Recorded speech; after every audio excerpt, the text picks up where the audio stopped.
Bill signed. Preference for fired federal workers in county jobs. When justice and opportunity collide, everyone pays attention, especially when it comes to those who've dedicated their lives to public service, only to find the rug pulled out from under them. Here's a development that's sure to stir debate. A new law now grants special hiring priority to federal employees who lost their jobs, making it easier for them to secure county positions. This initiative comes after the county council gave its full, unanimous support to the measure last week, specifically targeting federal workers residing in the county who were dismissed under the Trump administration. But here's where the story takes a bold turn. By passing this law, we're sending a clear message. Even when these individuals are fired unfairly or unlawfully, their contributions are valued and respected, said County Council Vice President Will Jawando, who championed the legislation. Jawando emphasized just how much these employees have to offer. These are people who have devoted themselves to curing diseases, protecting our environment, supporting education, you name it. We want to put their expertise to work right here in Montgomery County. The signing ceremony, led by County Executive Marc Elrich at the Leggett Executive Office Building in Rockville, made the changes official. The policy establishes a specific order in hiring preference. First, veterans and individuals with disabilities will continue to receive top priority, but now displaced federal workers move closer to the front of the line for county jobs. And this is the part most people miss.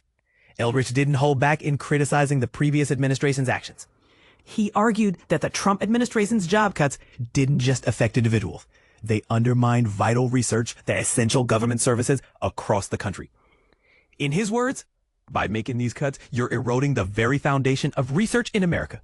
You're dismantling the civil service that millions depend on, not for efficiency, but out of a desire to weaken government itself. We, on the other hand, value and support those whom served. This law was not the work of a lone voice. In addition to Jawando, it was co-sponsored by Council President Kate Stewart and Council members Marilyn Balcom, Andrew Friedson, Kristen Mick, and Lorianne Sales. The move reflects the county's acknowledgement that with over 70,000 federal workers living locally and more than 4,000 estimated to have been directly impacted by layoffs, the region is deeply connected to federal employment. Of course, the decision to extend hiring preference for these workers is likely to raise plenty of eyebrows. Some people argue that this approach is only fair. After all, isn't it right to honor and make use of the talents of highly skilled workers who were let go for political reasons? Others might say that preference should be reserved solely for veterans and people with disabilities, or that expanding such programs could create unintended biases. What do you think? Should counties go out of their way to give a leg up to those who served at the federal level? Or does it risk leaving other qualified candidates behind? Let us know where you stand in the comments. This is a conversation worth having. Montgomery County prioritizes hiring displaced federal workers. Bill 10-25 signed. In a bold move to support federal workers affected by layoffs, Montgomery County leaders have signed a groundbreaking bill that prioritizes these workers for county jobs. This decision, made official in Rockville on Thursday, aims to provide a lifeline to those who have been displaced from their federal positions. The bill, known as Expedited Bill 1025, ensures that federal workers are given top priority for open positions within the county. This initiative is more than just a policy change. It's a statement of solidarity and support for a vital workforce. Montgomery County Executive Marc Elrich emphasized the significance of this bill, stating, "This bill sends a clear and important message that if you're being pushed out of the federal government, we want you in our government." The message is loud and clear. Montgomery County values the skills and contributions of federal workers and is ready to welcome them with open arms. The origins of this bill trace back to March, when it was introduced by Montgomery County Council Vice President Will Jawando. His motivation? A direct response to actions taken by the Trump administration that resulted in significant federal layoffs.